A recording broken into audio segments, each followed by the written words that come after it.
माता अहिल्याबाई की 300वीं जन्म जयंती के अवसर पर मोहन सरकार की तीसरी कैबिनेट बैठक के बाद प्रेस कॉन्फ्रेंस का आयोजन किया गया, जिसमें मुख्यमंत्री डॉक्टर मोहन यादव ने लिए गए निर्णय की जानकारी दी, जिसमें मध्य प्रदेश के 17 धार्मिक शहरों में शराब प्रतिबंधित की जाएगी।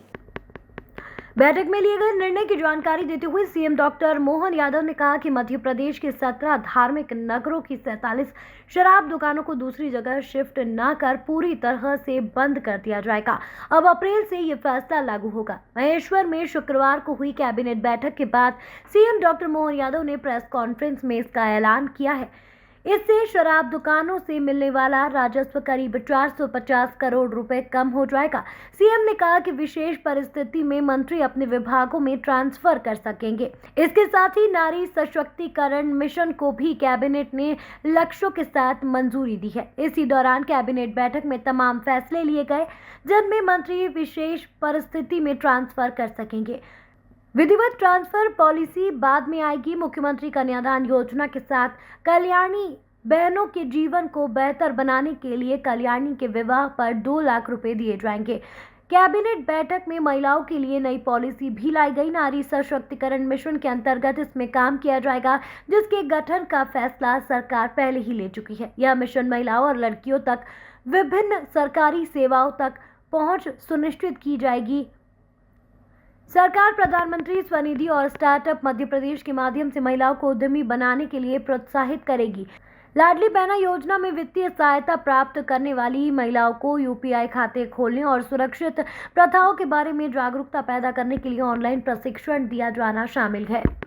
के काल की राजधानी हम सबका सौभाग्य, उनके 300वें जन्म शताब्दी के अवसर पर हमने पूरे वर्ष, जैसे आपकी जानकारी है कि पहले दशहरे के अवसर पर भी शस्त्र पूजन का कार्यक्रम इसी महेश्वर और इंदौर में किया गया था। ये हमारी प्राचीन गौरवशाली अतीत की राजसत्ताओं के आदर्शों को पुनः नमन करने का ये उपक्रम है। उस भाव के आधार पर हमने आज कैबिनेट की है। मुझे इस बात की प्रसन्नता है कि हमारे मंत्रिमंडल के सभी माननीय मंत्रीगणों के साथ, माननीय उप मुख्यमंत्रीगणों के साथ, और हमने जो निर्णय किए वो भी माँ अहिल्या के उस शासनकाल को स्मृति में रखते हुए आज का दिन ऐतिहासिक बनाने का प्रयास किया गया है।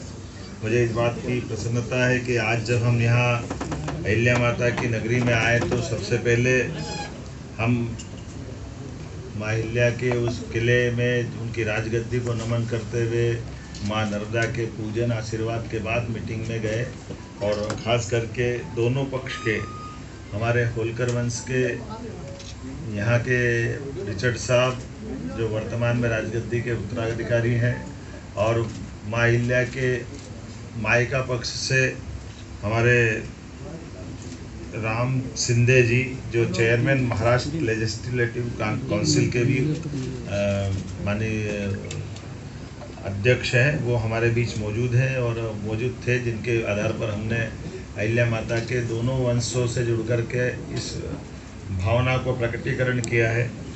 कुछ निर्णय आज हमने और अहिल्या माता को दृष्टिगत रखते हुए किए हैं। एक तो खास करके हमारी अपनी सामाजिक समरसता की भावना का जो अहिल्या माता का भाव रहा है, इसी आधार पर डॉक्टर भीमराव सामाजिक विज्ञान विश्वविद्यालय को 25 करोड़ राशि दे करके हमने हमारी जो अंबेडकर विश्वविद्यालय महू में है, इसका विधि संकाय को और अन्य आधारभूत संरचनाओं के लिए ये राशि देने की घोषणा की है, जिस आधार पर हमारा अंबेडकर विश्वविद्यालय और अच्छा हो।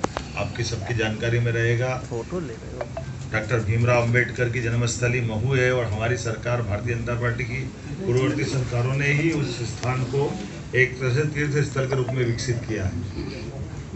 लेकिन उसके साथ साथ वहाँ के विश्वविद्यालय का भी अंबेडकर जी का चूँकि शिक्षा में बड़ा योगदान है, और आज हमने निर्णय किया कि लॉ में भी उनकी बड़ी भूमिका है, तो विधि संकाय के साथ उसको एक्सीलेंस, सेंटर ऑफ एक्सीलेंस के नाते से भी विकसित किया जाए, इस दिशा में हमने आज निर्णय किया है। कुछ निर्णय और भी किए हैं, जैसे एक निर्णय हमने किया है कि विशेष परिस्थितियों में माननीय मंत्रीगण भी ट्रांसफ़र कर सकेंगे। इस विषय को आज हमने कंप्लीट किया है। हमारे खास करके विधिवत तो ट्रांसफ़र पॉलिसी बाद में आएगी, लेकिन इसमें विस्तारित रूप से करने के पहले हमारे माननीय मंत्रीगण अपने विभागों के अंदर सुव्यवस्था स्थापित करने के लिए इस पे काम कर सके। माँ अहिल्या की जब बात कर रहे हैं तो कल्याणी विवाह को भी प्रोत्साहन देने का निर्णय किया है।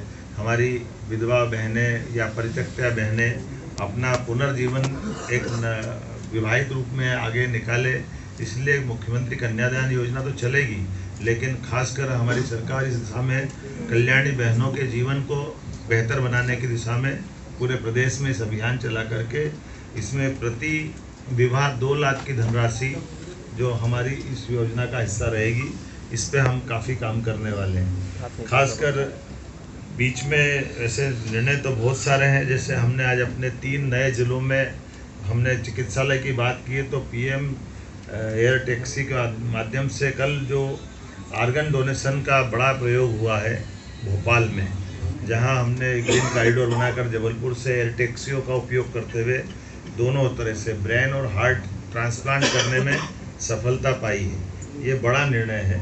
मैं मान के चलता हूँ कि हमारा चिकित्सा विभाग और ये जो शासन की योजनाओं के समेकित रूप से इसी प्रकार के प्रयास चलना चाहिए। आज एक और निर्णय हमारा किसानों से संबंधित हुआ है। हमारी लोकमाता के ज़माने में भी उनने किसानों को कुएं से पानी लेकर के खेती को प्रोत्साहन देने के निर्णय किए थे और बगीचे लगाने के लिए प्रेरित किया। हमारी सरकार ने भी निर्णय किया कि हमारे अपने किसान जो अस्थायी विद्युत पंप के लिए अभी हम पे निर्भर रहते हैं, ऐसे लगभग 2 लाख किसानों को 3 हार्स पावर से लगा करके 7.5 हार्स पावर तक 10% की राशि वो देंगे तो उसको पूरा पंप हमारी तरफ से दिया जाएगा। एक तरह से बिजली फ्री हो जाएगी। ये